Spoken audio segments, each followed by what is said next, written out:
Chapter 18, The Final Graduation. You said they are educated until the age of 77. What happens at that age? They have a final graduation.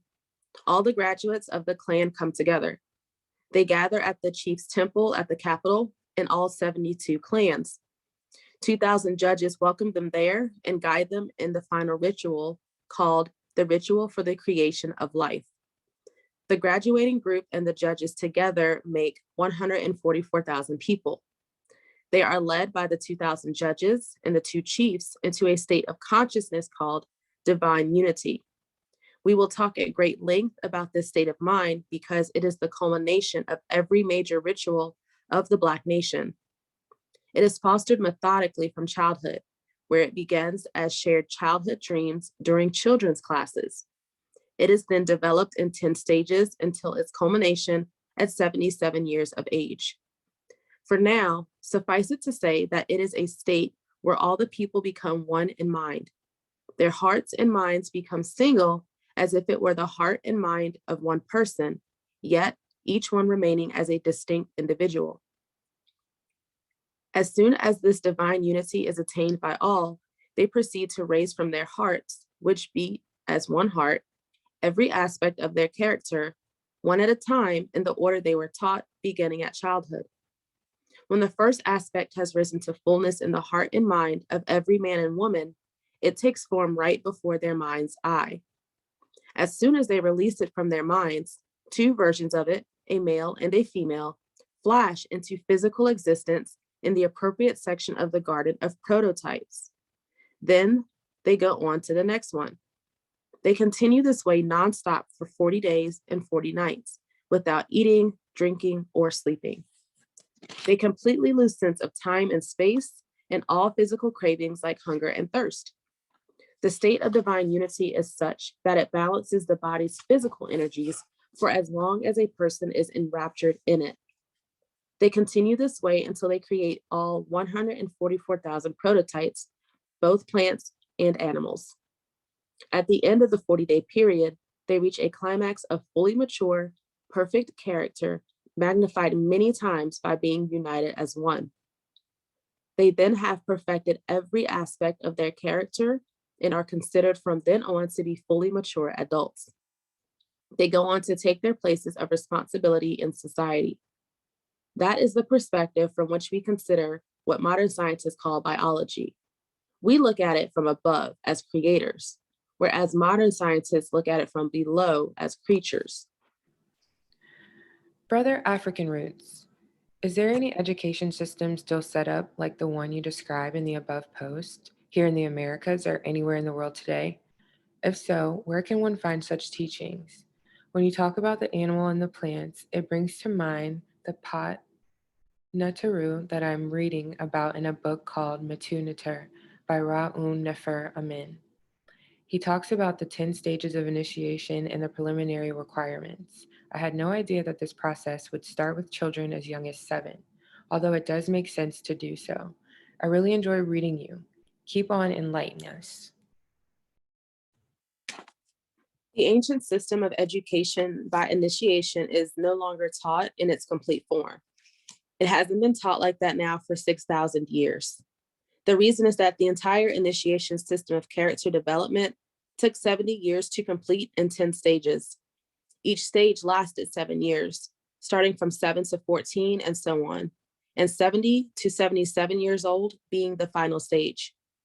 It's impossible to teach it today in its complete form because we are much shorter lived than our ancient ancestors.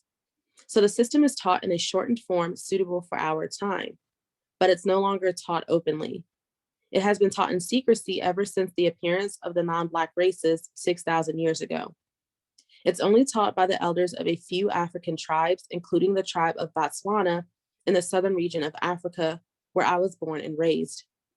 Unfortunately, initiation is not taught in America. Even in Africa, it's still the deepest secret.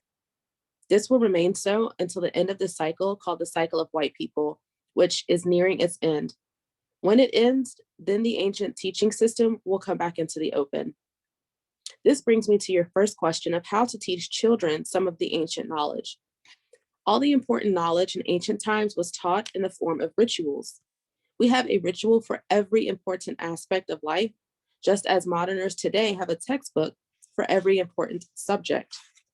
But the difference between ancient and modern learning is exactly the difference between intellectual or book learning and real life experience. This is why it's difficult under the modern system to teach true science and mathematics. They're intricately related to life, whereas the architects of modern education divorce them from everyday real life. They created a school system that incarcerates children all day inside a fenced up prison, completely removed from society, and expect them to learn how to live in that very society. The result is nothing more than superficial intellectual knowledge. Ultimately, everyone has to start from scratch after leaving school and try to educate themselves about real life, sometimes gaining some contribution from their schooling, sometimes not. To educate Black children properly, we must separate them from other children. There is no way, I repeat, and you can disagree with me as much as you want. There is no way to teach our children properly as long as they are mixed in with the other races. There are many reasons why that is so, but I'll mention just one. We Black people made the other races in our image 6,000 years ago. All the troubles on earth started as a result of this. Now, if you truly believe this, how will you teach it to our children in a multi-ethnic setting? How will the other parents let you teach it to their children in their schools? You may say, well, I just want to teach them the principles of ancient science and mathematics. But these principles are based on the fact that God is the Black person, and all other people were made in his or her image. They involve rituals whose foundation is that we do not study science and mathematics, but manifest it on earth. Made human beings can only study what has been made or created. Creators, on the other hand, can only manifest the principles of creation because these principles originate from within them. These two modes of learning are worlds apart and 180 degrees opposite each other. Now, having said all that, I'm sure you can proceed with your good intentions, and they are good and worthwhile. Every way we can help our people, especially children, is more than worth the time by mentioning some of the truths to them, namely that the ancients had ways of perfecting people's characters, and they also had ways of finding soulmates for everyone, as well as methods of health and hygiene that totally prevented all forms of illnesses, and many other truths we'll discuss in the future. And it's also important to tell them that these sciences and customs will come back into use very soon. As to teaching them the sciences in detail, it's not possible to do except by the method of rituals and initiations. Black people did not choose this method of learning arbitrarily. They chose it because it's natural and superior to any other method imaginable, now or at any other time. I'm doing some studying of the Metunatur, and Ra'u Neferamin makes a statement regarding humans possessing reptilian and mammalian brains. I do not quite understand the implication. Is that correct? If so, could you elaborate on that? In order to understand the following discussion on the different types of brains, it's important to know that the theory of evolution taught by modern scientists is the exact opposite of the truth. Modern scientists claim that all higher life forms evolved from the lower types. In other words, they claim that all people came from animals. This claim is the direct opposite of the truth. People did not come from animals. Animals came from people. I repeat, to understand biology and genetics, it's important to realize that all plants and animals on Earth come from people. At the end of the universe, the 1,000,000,008,000,000 original gods absorb all life into themselves by uniting their minds and life with the minds and life of all living things. That is to say, they absorb the beingness of all things, even inanimate objects, by joining it with their own being. They become all that is, which is a state of mind called divine unity or the oneness of God. They then come into the present universe while in this state and live on the first earth. I'll describe later in the cosmology section how they come from the previous universe into the present one and how they create it. At any rate, they bring all life from the past universe as a part of their very being. As soon as they descend on the first earth, they create perfect plant and animal life from the integrity of their perfect character. These perfect plants and animals are called prototypes or the original totems of life. They are the first plant and animal life forms of the universe. All subsequent prototype life forms will be modeled after them and be identical to them in every way. The reason for this is because all totems that are subsequently created are created after the creators have perfected their own character, such that it is as perfect as the character of the 1,000,000,008,000,000 original people. The totems then issue forth spontaneously from the overflowing beauty of the perfection of their integrity, meaning their perfect character. They issue forth from their vivid imagination and condense instantly into physical life. That is how all plant and animal life begins in every universe. The life of the Black man and woman, on the other hand, has no beginning. It is self generated and self created at the beginning of creation that has no beginning. Therefore, the human bodies, the bodies of the Black man and woman, have always existed. They are the primary form of life, without beginning or end, without source or sink. These two bodies are the source of all life in the universe, as well as the sink of all life, and that at the end of the universe, they take all life back into themselves. Together, they are the unification of every form of life that has ever existed in the past, all the way back to eternity, and also life that exists now, as well as life that will ever exist in the endless future. All the past, present, and future life forms are contained and unified in the body of the Black person, the man with male life, and the woman having all forms of female life, but only when the two are united as one in mind and heart. The original totems or prototypes are the source of all other types of life forms. The later forms evolved from these by means of a law of evolution called the law of integrity. According to modern scientists, all life forms evolve from lower life forms by a law of evolution called survival of the fittest. That is false. The true law of evolution is called the law of integrity of character. This law means that all plants and animals evolve accordingly to the integrity of the character of the dominant culture on Earth. The evolution or the physical development of plants and animals follows precisely in the footstep of the morality or immorality of those who comprise the dominant civilization. In the case of the ancient culture of our ancestors, before the advent of the non-Black races, the animals and plants were far different than they are today.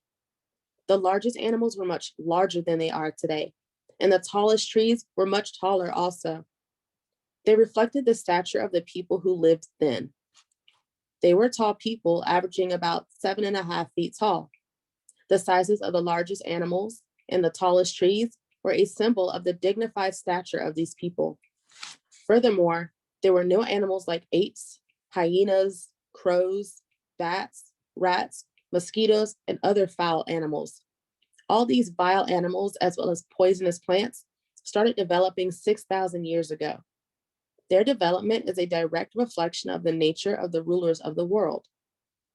To be specific, blood-sucking animals and other parasites are a direct reflection of the parasitic nature of the non-Black races, especially as it is most obvious among Jews, Arabs, and other Near East Asians.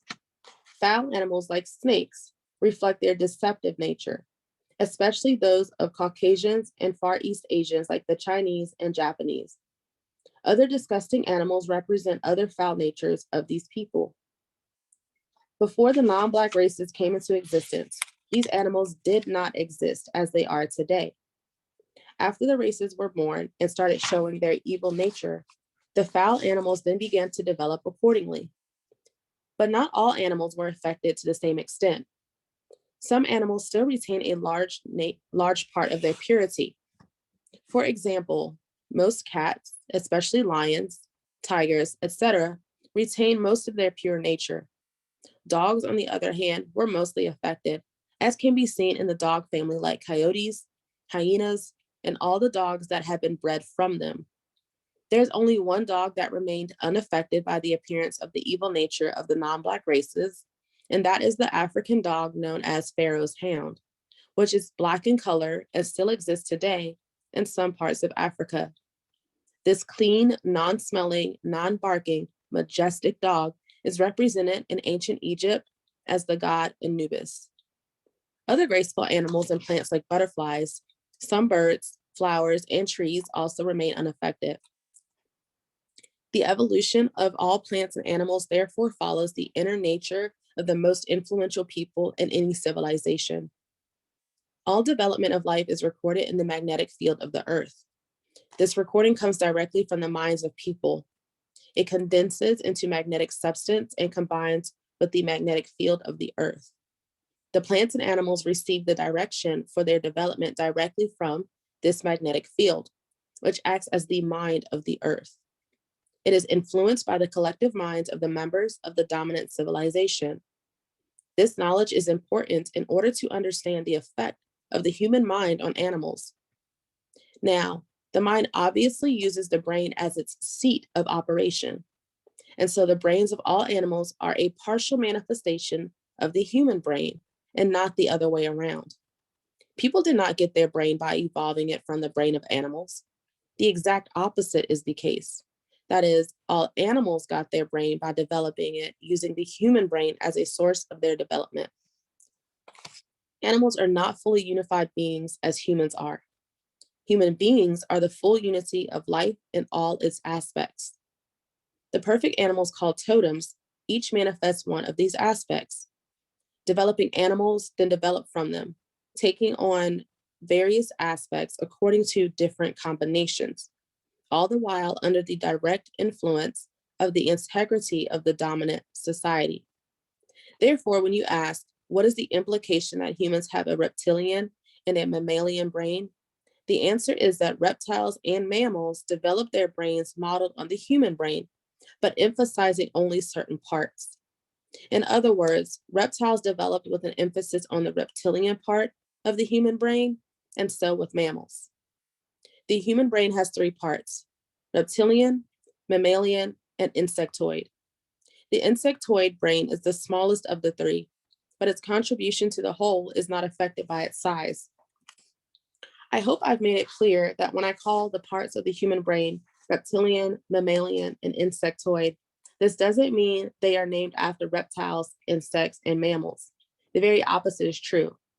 These animals got their names from the three parts of the human brain. First and foremost comes the human brain. We'll call its three parts reptilian, mammalian, and insectoid, although in the ancient languages, they are called by their proper names. Now, when the animals developed, the three types of animals took each one part of the human brain as the main source of its brain development and are thus named after that respective part. This distinction is important. It is exactly the opposite of modern teaching about evolution. It's important to become clear later when we discuss how certain extraterrestrial life forms came into being, especially those called greys and reptilians. I hope this answers part of your question. The rest of it will have to wait until later. How will the process of absorption of all life by the original people take place? Further, considering that much of the life, especially human, on this plane is very toxic, what would be the implications for the original people for reabsorption? The 1,000,000,000, 8,000,000 gods reabsorb all life into themselves at the end of the universe when they get ready to create the next one. That's countless trillions of years in the future. By then, the non-Black races who are but a passing fancy will be no more than a dim memory. Their toxicity, which lasts only for 6,000 years, will be no more than a drop of spit in the ocean of eternity. All life originates from God at the beginning of the universe and is taken back by him at the end. He takes it back by the act of divine unity. Divine unity is a state of mind where you unite your consciousness with all that exists.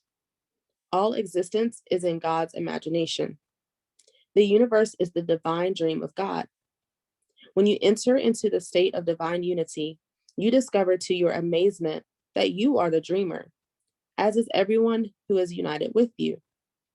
You are they, and they are you in the most real sense. All is oneness in that moment. At the end of the universe, all people reach this state of oneness simultaneously, and the universe comes to an end. Divine unity or being one with God is the purpose of the universe. The purpose is achieved in stages by taking part in the rituals designed for it, especially the 7 great rituals of the Black nation. As always, very informative. I was wondering about the so-called dinosaurs. Were there any? You did say, however, that the animals were much larger, and that people were too. So does that mean that dinosaurs as we know it did exist? Peace. Yes, dinosaurs did exist. Scientists have made a good enough representation of what they look like. If you see some ancient Egyptian art and see what is called the plate of Narmer, there's a better drawing there of what the large animals looked like. Very interesting and informative post. In one of your posts, you stated that Black people have always existed. You have also stated that dinosaurs did exist. We have always been taught that man and woman and dinosaur did not live during the same period. Is this true? If the animals of the earth come from humans and dolphins are said to be millions of years old, what evidence do you know proves that we are older than dolphins? It's a very tricky thing to prove using physical evidence that Black people existed prior to a time that white people considered as being acceptable. They lay down the rules of proof, and anyone who wants to prove any scientific facts has to play by their rules. If he doesn't, then the proof is said to be unacceptable. Their rules are set up such that they can be fully satisfied only by those who subscribe to their preconceived notions. And every rule of theirs is founded on a preconceived notion. For example, they say that man or woman and dinosaurs did not live during the same period. This is a preconceived statement not based on any facts. If you oppose it, then the burden is on you to prove otherwise. Those who made the statement do not feel obligated to prove it first. I could easily turn it around and say that people and dinosaurs lived at the same time and ask them to prove otherwise. All they can say is that people's bones have never been found in the same place as those of dinosaurs. That is the extent of their proof. On further thinking, what kind of proof is this really? What people would bury their dead next to dinosaurs? They'll say that primitive people did not always bury their dead, but let them rot anywhere because those people were not civilized. According to them, civilization began only 2,000 years ago with the Greeks. If they're generous, they'll say it began 5,000 years ago with the ancient Egyptians, or maybe the Sumerians a little earlier, but no sooner than that. So now the argument has turned from physical proof to subjective feelings about the civilized status of primitive people. And on it would go in circles. There is no winning when using their rules. Nonetheless, recently, some anthropologists found human and dinosaur footprints embedded next to each other on a rock that came from a strata of rocks deep down, making them millions of years old. Here's a quote, in Glen Rose, the fossils indicate that man and dinosaur lived not only at the same time, but even at the same place. To make matters worse, the particular layer in which the footprints are found is known as the Glen Rose Formation, designed lower Cretaceous, and it supposedly was laid down early in the Cretaceous period, estimated about 120 million years ago. One aspect that has caused no little amount of speculation has been the presence of giant tracks, prints made by individuals with huge feet and huge strides. It may be that humans before the flood were much larger on the average than today. This is consistent with the fossil record, which frequently exhibits animals larger than their modern day counterparts. Scripture may provide an insight when it claims so matter-of-factly that there were giants in the earth in those days. Genesis 6:4. Quite a few of the tracks are in the 16-inch range, but several trails are of a man with a 7-foot stride and a foot of 21.5 inches in length. Whether or not there is any connection has not yet been determined, But several years ago, the skeleton of a woman 7 feet tall was excavated from the Paluxy River Basin and exhibited in the Somervell County Museum in Glen Rose, end quote, by John Morris, PhD, Institute for Creation Research. When this was announced, the scientists came out with guns blazing to disprove the discovery. They suppressed such discoveries with the utmost ruthlessness, even to the extent of alienating their peers who go against their cherished but false notions. There is a different and higher type of proof for historical events. It's the accurate recording of ancient events by people trained to do this in their minds and pass the knowledge from generation to generation. This type of evidence is valued much more among Black people than cooked up physical evidence that can be interpreted every which way. It's wise to regard the teaching of modern scientists with the same skepticism one regards all new information. Then weigh it in your mind, relying on your intuition first and foremost, as well as your life experience, and then come to a conclusion. That is definitely better than believing people whose facts change every 6 months or so. Their only goal is to deceive in order to prolong the status quo. Widespread knowledge of the truth would overturn their fragile and faulty belief system, which is already standing on one leg.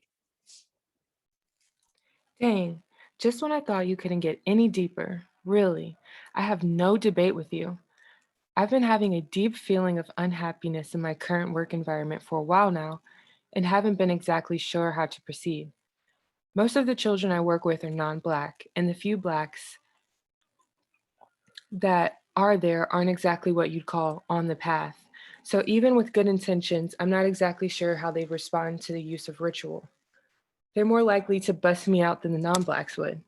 Yeah, I totally understand your view on the all-Black environment. I thought for a while we needed the lack of interference from outsiders in order to begin the recovery process. But given what you've revealed and the kind of environment in which we live, how could I begin reconstructing my role as an educator? At this point, what's the best I can do, at least in terms of transitioning to higher learning that you mentioned? As much as the idea appeals to me, I'm not sure of the likelihood of finding an all-Black environment in this country. Many of the so-called Afrocentric private schools are now admitting non-Black students to my dismay. My fear is that they will begin to sway the curriculum to fit the outsiders. Again, I really appreciate your insight. It's refreshing to throw these ideas and questions by someone who seems to have a clue. Keep talking. Although I've never been a school teacher myself, I do understand to a degree your desire to teach children true knowledge, or at least useful knowledge that can help to reverse the lies and deceits that form the foundation of Eurocentric education. That is the same desire I have to expose this type of knowledge to all Black people who are open to it, or at least to the possibility that our ancient glory was as I've described it. So because of our common desire, we are kindred spirits. The Black person is the architect and designer of all his situations and experiences. We conceived our present world situation many eons ago and executed the plan necessary to bring it about. At the same time, we conceived a plan to bring it to an end, and that plan is in progress. We have the power to bring it to an end, just as we had the power to bring it about. 2 conditions were laid down as being required to end this cycle. The first is that the Black population should reach the number equal to the original gods, which is 1,008,000,000. That condition has been fulfilled or will be in a few more years. The second but primary condition is that there will be a group of 144,000 people who will form the foundation for a new society. Every new society starts with this basic minimum, which becomes the foundation stone for the new temple, to use biblical language. Or as Bob Marley used to sing it, they are the stone that the builder refused and shall be the head cornerstone.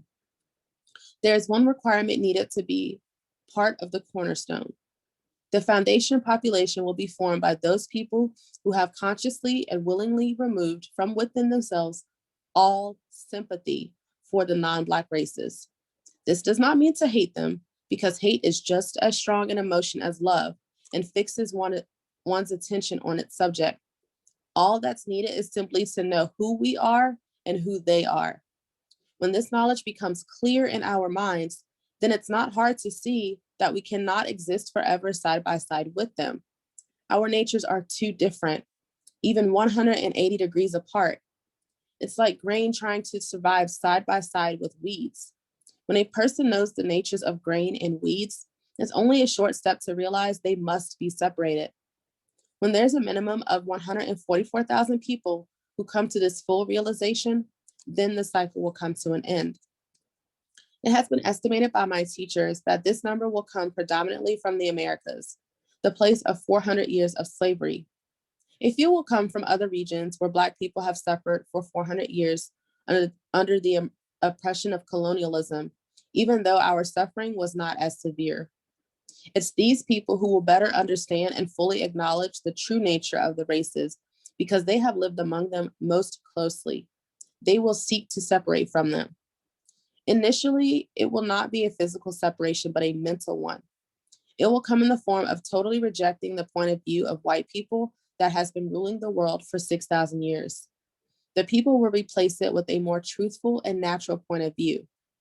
The 2 points of view will be seen to be diametrically opposed. Soon after this mental rebirth takes place, they will then begin to organize physically in order to come together. Then they'll rediscover the ancient knowledge and put it into practice.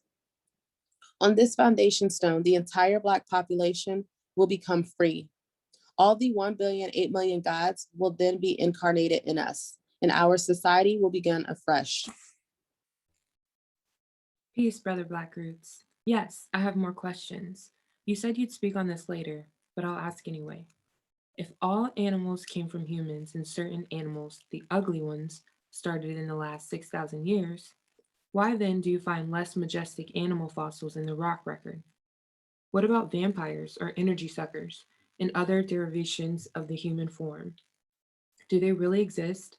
And if so, are they also devolving manifestations of the non-Black races? Also, why are there no well-published investigations showing the devolution progressions of these forms in the historical Iraq record? Or are we just reading things backwards? A lot is unknown geologically about the last 6,000 years. What are scientists missing? Also, 6,000 years is a very, very short time period for these things to have occurred. How do you rectify the time scale? The only people talking in this time scale are creationists, and I know they can't be right. In addition, the dates of the devolved humans and apes are much older than 6,000 years. Are modern dating methods faulty, i.e., radiometric laws of superposition, uniformitarianism, U/PB, thermoluminance, carbon age dating, magnetic dating, etc.? I'm quite aware of the errors in Darwin's theories, and I'm pretty familiar with these dating methods. Does your information mesh with at least portions of the geologic timescale? I'm also on the edge of my seat waiting to hear about aliens being spawned by the non-Black races. I'm so curious. Also about spirits. You said this would be toward the end, and I presume you speak on Yaqub, and why on earth he'd create the situation that we're currently experiencing. Why would he want to suppress the dark gene anyway? Was he curious what would happen? Or was he a mad scientist like Frankenstein? I suppose it's a lesson my original self needs to learn to help fulfill the purpose for this universe. But damn, need we suffer so? I'm guessing yes. Again, thank you for just taking the time to connect. Love. There are 2 reasons why the animal's fossils are not found. Many of them lived on 2 continents that have since been submerged. One was in the Atlantic Ocean, the one rumored today as Atlantis, and the other in the Pacific. The 2 continents were submerged about 9,000 years before the advent of the non-Black races. The fossils exist, but they are undersea. The second reason is that during the time of that cataclysm reported in the Bible as the flood, there were also massive earthquakes and volcanic eruptions all over the earth that buried many other animals. The earthquakes were more severe than any that have occurred recently. They turned over the crust of the earth and buried many animals thousands of feet under. The fossils dating schemes of modern scientists are mostly based on where in the Earth's layers they were found. They have divided the layers into geologic eras and assume that the layers are laid down uniformly over the entire history of the Earth. This couldn't be farther from the truth. The Earth experiences a complete overhaul of its continents every 700,000 years at the end of the reign of all 24 elders. The 24 elders each rule for about 25,000 years. After 700,000, all of them have ruled and they reset history for another 700,000 years. This is accompanied by a cleansing of the earth that involves major cataclysms that completely rearrange the continents. The last one was about 15,000 years ago. To give you an idea of the error resulting from the theories of modern scientists, they claim that the Grand Canyon was carved over millions of years by the Colorado River that flows in it. This is not true. It was formed overnight by a series of earthquakes and aftershocks. A similar effect on a smaller scale was formed under the sea by the earthquake that caused last year's Pacific tsunami. So certain fossils that are found deep underground and are reported to be millions of years old are only 15,000 years old, placed there during the mighty turbulence caused by massive earth movements. As to the other methods of dating, there's a lot of info on the web that proves that their reliability is well under 10%. They inflate it for the sake of their academic careers and other such superficial reasons. And about the development of the ugly animals and plants, these are mutations. Mutations do not evolve by the rules of Darwin. They show up in one generation. As soon as the evil mentality of the races condensed into the Earth's magnetic mind, these mutations started to form almost immediately and became established after only 7 or 8 generations. Vampires are psychic manifestations. We'll talk about them at some other time. Make a list of your questions if you like and send them to me, and we'll discuss them when I return. Till later, peace.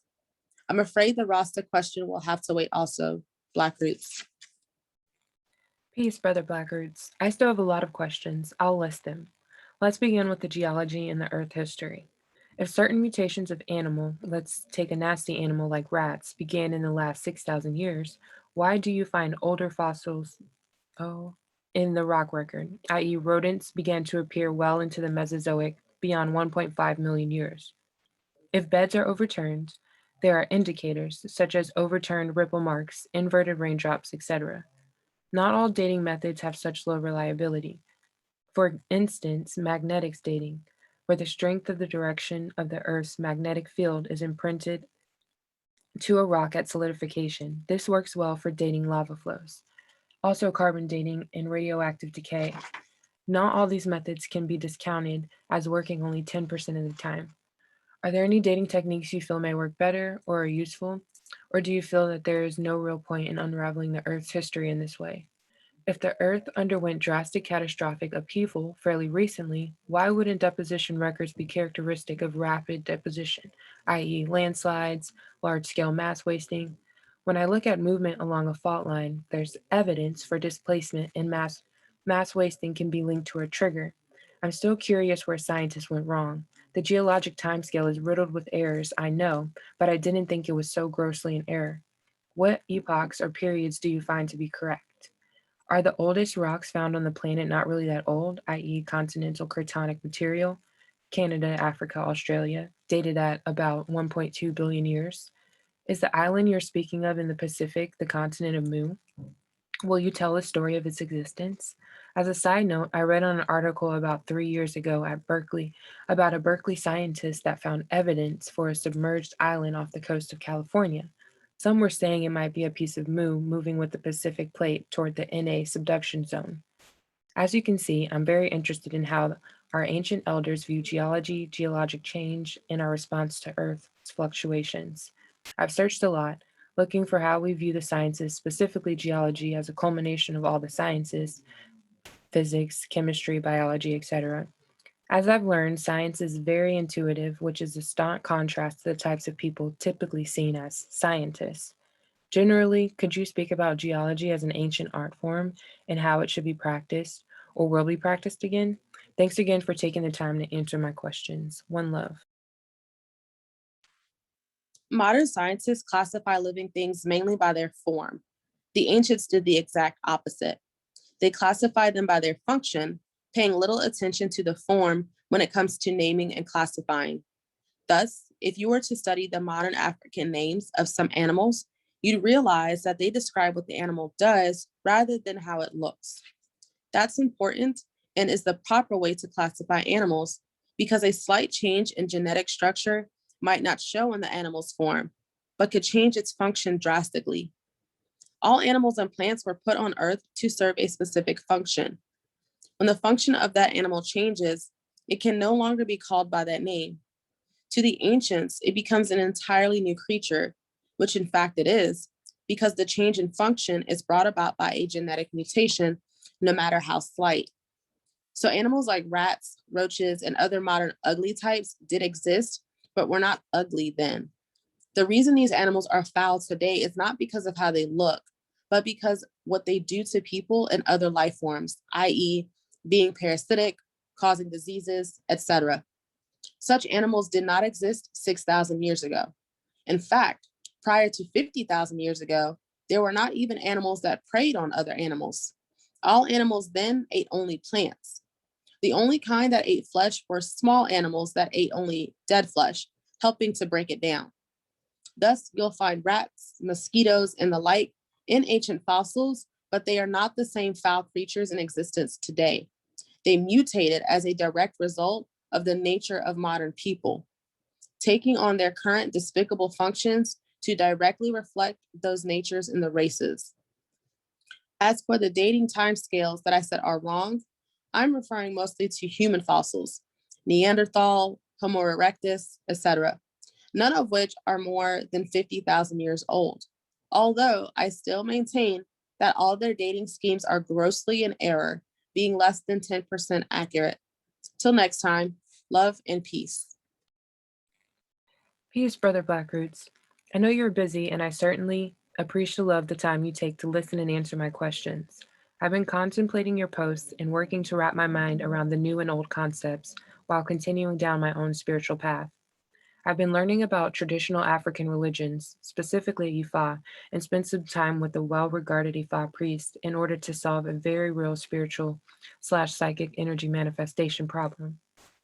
The priest was able to solve my problem through a cleaning, but now my spiritual journey to realize my purpose and goals on earth still remain unanswered. And I do not believe the answer lies in religion, traditional African or otherwise. You spoke about traditional African religions beginning with the non Black races 6,000 years ago. This true spiritual path for the original 1 billion, 8 million, how will this be revealed to those of us who seek? The Ifa priest I spoke of told me straight, through divination, that religion is not my path, but an internal spiritual journey. Learning to hear and listen to my true self, or Re, will lead me to where I need to go. Do you have any suggestions for hearing? What is the elders' plan? Thanks again, and I understand that you are busy and will reply when the time permits. One love and protection. Peace. I posted a simple exercise some time ago on hearing the inner guide in answer to an identical question from a brother. I'll quote it here as it may be useful to you too. Quote, "Dear brother, as I mentioned some time ago, every Black person has the truth in him or her because God is incarnated in each one of us. Or more accurately, each one of us is God incarnated as a new personality. God comes from the completed previous universe in the form of 1 billion, 8 million Black people united as one in mind and heart. After they create the new universe, they leave the divine oneness and become separate minds. From that time until the end of the universe, they, or rather we, incarnate time and time again as new persons. Although we new personalities who have never lived before, we are at the same time those very same original gods who created the universe. That is how God renews himself or herself. God is a brand new baby who has never existed before, but is simultaneously the oldest person there is who has always existed and is hoary with ageless wisdom. The eternal self that is incarnated in us is called our first self, one of the original 1,000,000,008,000,000 gods. Whenever we think a thought, ask a question, or wonder about anything whatsoever, the first self is always the first to answer. He or she is the great interferer, so to speak, but he or she never imposes. His or her answer comes as direct knowledge, as if you are remembering something you always knew. Now, although the first self always answers, we don't always hear. Or rather, we always hear, but we immediately enter into a debate within ourselves, especially when we don't like the answer. But his or her answer is always the only true one. So the trick is to train ourselves to hear it. There's a simple exercise anyone can do to hear better. Whenever you have a mundane question, try and remember the first answer you received in your mind. This is easy to do once you are aware that you are doing it. It's possible to remember that first answer every time, even after you have gone through the usual internal debate. All you have to do is become aware that you are debating within yourself and simply stop and try to recall the first thought that led to the inner argument. When you try this, you'll discover that you can easily remember it. It's important when you try this exercise to start with mundane questions, never serious questions. By mundane, I mean things like, what should I wear today? What should I have for breakfast or dinner? What movie should I go see? And so on. After a few weeks, you'll be able to stop and remember the first answer to your questions before you start debating within. In a few months, you'll discover to your surprise that you even receive answers concerning knowledge you thought you never knew at all, even ancestral knowledge. This exercise is the most effective when one does not dwell on it and turn it into a chore. Do it once or twice a day, whenever you remember. It will pick up its own momentum effortlessly, and the long-term results will be quite surprising. End quote. Till later. Thanks. I did read that post a while back and was practicing, but I suppose the internal debate got the better of me for the moment. I'll go back to my exercises. Thanks for the reminder.